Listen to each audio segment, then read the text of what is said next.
یہ پوٹینسی کے اندر جب ہم 30 پوٹینسی دیں یا جو پوٹینسی استعمال کرتے ہیں، جب بالمثل طور پہ اسے استعمال کرتے ہیں تو ہمارا جو سب سے پہلا مقصد ہوتا ہے وہ مرض کو روکنا ہوتا ہے، مرض کو روکنا ہوتا ہے۔ وہ کہتے ہیں جو رک گیا وہ مک گیا۔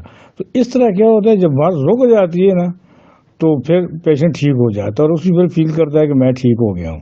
مثلا ایک آدمی کے اندر، جیسے میں نے کیپسیکم کی مثال دی ہے یا جرسینیم کی مثال دیتا ہوں، کہ ایک آدمی کو سردی لگی ہے، دماغ پہ بوجھ پڑا ہوا ہے، سارا کچھ چھپا ہوا ہے، تو آپ جو ہی وہ بڑھ رہا ہے نا، پہلی بات ہے وہ بڑھ رہا ہے، جو ہی آپ پوٹینسی اس کے منہ میں ڈالتے ہیں، 1-2 قطرے ڈالتے ہیں تو وہ رک جاتا ہے تو مریض اس کو اچھا بہتر فیل کرتا ہے۔ اس بہتر فیل کرنے کو ہم علاج بالمثل کہتے ہیں۔ جس طرح کروڈ حالت کے اندر جب ہم پوٹینسی دوائی دیتے ہیں یا مدر ٹنچر دیتے ہیں تو کروڈ حالت کے اندر کیا ہوتا ہے، یہ اپنے ہی مزاج کو بڑھاتا ہے۔ مطلب سردی ہے تو سردی کو بڑھاتا چلا جائے گا۔ اسی کی نسبت جب ہم پوٹینسی کی طرف جائیں گے تو پھر وہ کیا ہوتا ہے، یہ اس کو روکتا ہے۔ یعنی پوٹینسی جو ہوتی ہے وہ اپنے ہی مزاج کو روکنے کا کام کرتی ہے اور جب رک جاتی ہے مرض تو مریض ٹھیک ہو جاتا ہے۔ تو یہ ہے پوٹینسی کا اور مدر ٹنچر کا فرق۔ جی مدر ٹنچر جو ہوتا ہے وہ سیلز کے اندر پلس کا کام کرتا ہے، یعنی اس کے اندر اگر 100 ہے تو 100 سے 110 کر دے گا، لیکن پوٹینسی ہے تو وہ مائنس کا کام کرتی ہے۔ اگر 100 ہے تو اب جب پوٹینسی دیں گے تو وہ 90 میں لے آئے گی، پھر پوٹینسی دیتے ہیں یا کچھ کرتے ہیں تو وہ اسے 80 پہ لے آئے گی۔ یعنی پوٹینسی ہے اسے روکنے کا کام کرتی ہے، جبکہ مدر ٹنچر جو ہے اس میں اضافے کا کام کرتا ہے۔ السلام علیکم جی ڈاکٹر صاحب، آپ ایسے بھی کہہ سکتے ہیں کہ شربت سے شربت کا علاج کیا جا سکتا ہے۔ یہی وہ نقطہ ہے جہاں پہ تھوڑی سی تبدیلی آتی ہے، کیونکہ ہم لوگ غذا کو اور دعا کو سمجھتے نہیں ہیں۔ غذا کچھ اور چیز ہوتی ہے اور دعا کچھ اور چیز ہوتی ہے، تو یہ سمجھنا بڑا ضروری ہے۔ السلام علیکم جی ڈاکٹر صاحب، آپ ایسے بھی کہہ سکتے ہیں کہ شربت سے شربت کا علاج کیا جا سکتا ہے۔ یہی وہ نقطہ ہے جہاں پہ تھوڑی سی تبدیلی آتی ہے، کیونکہ ہم لوگ غذا کو اور دعا کو سمجھتے نہیں ہیں۔ غذا کچھ اور چیز ہوتی ہے اور دعا کچھ اور چیز ہوتی ہے، تو یہ سمجھنا بڑا ضروری ہے۔ یہ غذائیں جو ہوتی ہیں یہ اور چیز ہیں اور ادویات جو ہوتی ہیں یہ کچھ اور چیز ہیں۔ غذائیں جو ہوتی ہیں ان کے ذریعے آپ مقوی طور پہ ہر چیز کو لے سکتے ہیں، مقوی اور محرک ہوتی ہیں، وہ جسم کے اندر جانے کے بعد وہ اس چیز کو پیدا کرتی ہیں، لیکن وہ دوائی اثرات نہیں رکھتی۔ ایک مریض کو اگر ملیریا بخار ہے یا اسے سردی لگ رہی ہے تو پانی دینے سے اسے سردی میں اضافہ تو ہو سکتا ہے، لیکن شفا منکر نہیں ہو سکتی، یا اعصابی غذاؤں سے شفا منکر نہیں ہو سکتی۔ لیکن اس کی نسبت آپ جب دوائی دیتے ہیں، چاہے وہ 30 پوٹینسی میں دے رہے ہیں یا مدر ٹنچر میں دے رہے ہیں، جو بھی، تو وہ دوائی جو ہوتی ہے وہ شفا کا اثر رکھتی ہے، خاص کر کیونکہ علاج بالمثل کی بات ہو رہی ہے تو 30 پوٹینسی کے اندر ہمیشہ جو ہماری دوائی ہوگی وہ محرک کا کام کرتی ہے اور اندر جانے کے بعد شفا کا کام دیتی ہے۔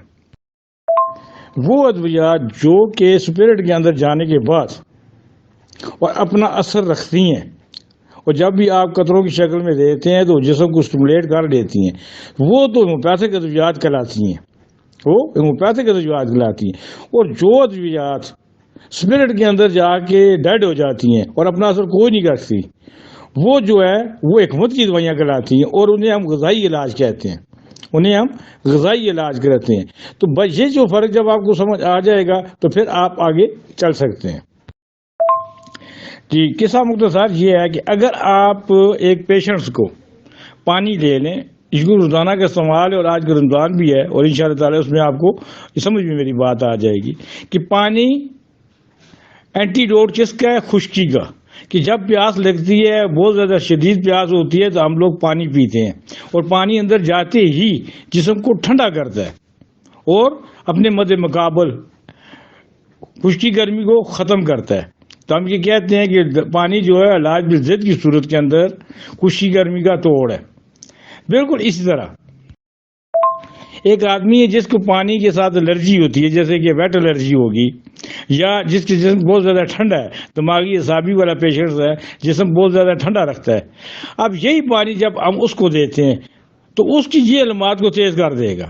یعنی اس کی سردی کو بڑھا دے گا. ہے تو پانی یہی ہے. مطلب جیسے آدمی کو بخار چڑھا ہوا ہو, ملیریا بخار ہو یا ویسے ہی بخار ہو, تو آپ دیکھیں جب پانی آپ دیتے ہیں تو اس کے ساتھ اس کی علامات بڑھ جاتی ہیں. یہ جو علامات بڑھ رہی ہیں یہ پانی کی بالمثل علامات کہلاتی ہیں. یہ پانی کی بالمثل علامات کہلاتی ہیں. اور جو آپ پانی مریض کو دیتے چلے جائیں گے مریض کی سردی بڑھتی چلی جائے گی.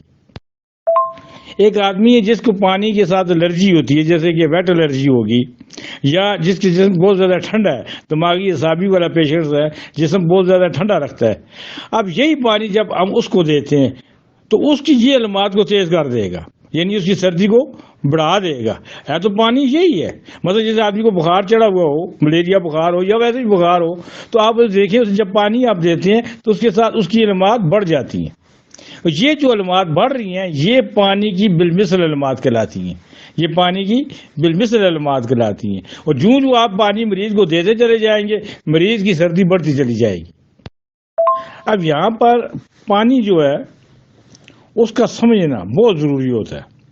اگر آپ پانی کو سمجھ جائیں باقی ساری چیزیں خود بخود سمجھ جائیں گے. اب ایک طرف پانی جو ہے وہ جسم کے اندر جا کے خشکی گرمی کا توڑ بن رہا ہے, اور دوسری طرف جسم کے اندر جا کے پانی جسم کے اندر جا کے علاج بالمثل کی شکل میں سردی کو بڑھا رہا ہے. یعنی اب یہ خشکی گرمی کو نہیں ختم کر رہا بلکہ یہ سردی کو بڑھا رہا ہے. یہ اس کو علاج بالمثل کہتے ہیں کہ جب پانی جو ہے وہ جسم کے اندر جانے کے بعد سردی کی علامات کو بڑھا دے تو اسے ہم اور طرح گنیں گے, اور جو خشکی کی علامات کو یہ کم کرتا ہے جسے اور طرح گنیں گے. اب یہاں پہ آپ یہ کہہ سکتے ہیں نا کہ پانی کا علاج پانی سے کیا ہو سکتا ہے, تو یہ ذہن میں رکھیے کہ پانی کا علاج پانی کے ساتھ کبھی بھی نہیں ہو سکتا. پانی کا علاج پانی کے ساتھ کبھی نہیں ہو سکتا, کیونکہ پانی اسٹیمولیٹ تو کر سکتا ہے سردی کو, یہ زیادہ تو کر سکتا ہے لیکن اس کا علاج نہیں کر سکتا, کیونکہ یہ غذا میں شامل ہے, یہ ہماری روزمرہ کی غذا کے اندر شامل ہے. تو علاج کرنے کے لیے دعا کی ضرورت ہوتی ہے, علاج کرنے کے لیے محرک چیز کی ضرورت ہوتی ہے, یا اکسیر کی ضرورت ہوتی ہے, یا مقوی جو ہوتی ہیں ان کی چیز ضرورت ہوتی ہے. جبکہ پانی جو ہوتا ہے معتدل ہوتا ہے, پانی معتدل ہوتا ہے. جب پیشنٹ اس میں مطلع مرض ہو جاتا ہے تو یہ اسے زیادہ تو کر سکتا ہے لیکن ختم نہیں کر سکتا. کہ یہاں پہ پھر ہمیں یعنی غذائی علاج کو الگ کرنا پڑتا ہے اور دوائی علاج کو الگ کرنا پڑتا ہے. ہم پھر یہاں پہ آگے کہتے ہیں نا جی کہ غذا کو پرہیز کے طور پہ استعمال کرواؤ, کہ مریض کو کہو بھائی تم نے پانی جو ہے کوس گرم کر کے پینا ہے یا جیسا بھی کر رہے ہیں, تو غذا کے طور پہ اسے پرہیز کراؤ اور دوا کے طور پہ محرک اور اکسیر دو تاکہ مریض آپ کا ٹھیک ہو جائے. تو دعا جو ہوتی ہے وہ قطروں کی شکل میں ہوتی ہے, یعنی اس کی اتنی طاقت ہوتی ہے, ایٹمی نمبر کے اندر اتنی طاقت زیادہ ہوتی ہے کہ منہ میں لگتے ہی وہ اپنا اثر جو ہے وہ تیزی کے ساتھ کرتی ہے اور مرض کو روکنے میں مددگار ہوتی ہے. پوٹینسی ہمیشہ مائنس کی طرف جاتی ہے اور مدر ٹینشن ہمیشہ پلس کی طرف جاتا ہے. ایلوپیتھک کی مدر ٹینشن جتنی بھی ہوتی ہیں وہ پلس کی طرف جا رہے ہوتے ہیں, جبکہ ہماری جو پوٹینسی ہوتی ہے وہ مائنس کی طرف جا رہی ہوتی ہے. بس دونوں میں یہی فرق ہوتا ہے. جی آپ ہومیوپیتھک کی تمام ادویات کے ساتھ دیکھیں وہ لکھا ہوتا ہے وہاں پہ کیا لکھا ہوتا ہے, اکسیر اعظم دوائی ہے, اکسیر اعظم دوائی ہے, بلا لحاظ سے استعمال کریں, یہ محرک دوائی ہے. یہ ہومیوپیتھک دوائیوں کے ساتھ زیادہ لکھا ہوتا ہے, سب سے زیادہ ہومیوپیتھک دوائیوں کے ساتھ یہ اکسیر اعظم کا لفظ لکھا ہوتا ہے. آپ کاشی رام کمیٹیریم ڈیگو کو دیکھیں نا تو وہاں آپ کو اکسیر اعظم دوائیاں بے شمار ملیں گی. جبکہ آپ کو مقوی بدن ادویات جو ہیں ہومیوپیتھک کے اندر بہت ہی کم ملیں گی. کچھ چند ایک دوائیاں ہیں جنہیں ہم مقوی بدن کہہ سکتے ہیں لیکن سب کو نہیں کہہ سکتے, جس میں البلبٹان ہے, گیبناسٹیوا ہو گیا, جلسینیم ہو گیا, یہ 2-4 دوائیاں ہوگی, یا اور بھی 1-2-4 دوائیاں گن سکتے ہیں ہم لوگ, لیکن انہیں ہم مقوی بدن, ایون کہ ہم اپنے بایو کیمک نمکیات کو بھی مقوی بدن نہیں کہہ سکتے, انہیں بھی محرک اور اکسیر ہی کہہ سکتے ہیں. اس طرح بالکل سیم آپ حکمت کے اندر مقوی بدن آپ کو بے شمار دوائیاں ملیں گی, جتنے بھی کچھ تجارت ہوتے ہیں سارے مقوی بدن ہوتے ہیں. ٹھیک ہے جی, مقوی بدن ہی آپ انہیں غذائی علاج آپ کو ملے گا, وہ بھی مقوی بدن علاج ہوتا ہے. یہاں یہ تو ظلم ہو گیا نا کہ ہم نے انہیں اپنے ساتھ نہ ملانے کی وجہ سے ہم آگے نکل گئے, وہ پیچھے رہ گئے, یا وہ آگے نکل گئے ہم پیچھے رہ گئے. تو اس طرح ہم سے آگے پھر ایلوپیتھک والے آگے جنہوں نے 8ویں نمبر سے تیار کر دی, انہوں نے کیا کہا جی اکسیر اعظم ہے, ان کی دوائیاں جتنی بھی ہوتی ہیں ساری اکسیر ہوتی ہیں, ایٹم ہوتے ہیں ان کے, انجیکشن لگتا جاتا ہے فوری اثر کرتا ہے. جیسے ہمارا یہ ایک قطرہ زبان پہ پڑتا جاتا ہے تو اثر کرتا ہے, اس طرح ان کا انجیکشن ہماری دوائی کے بالکل برابر ہوتا ہے.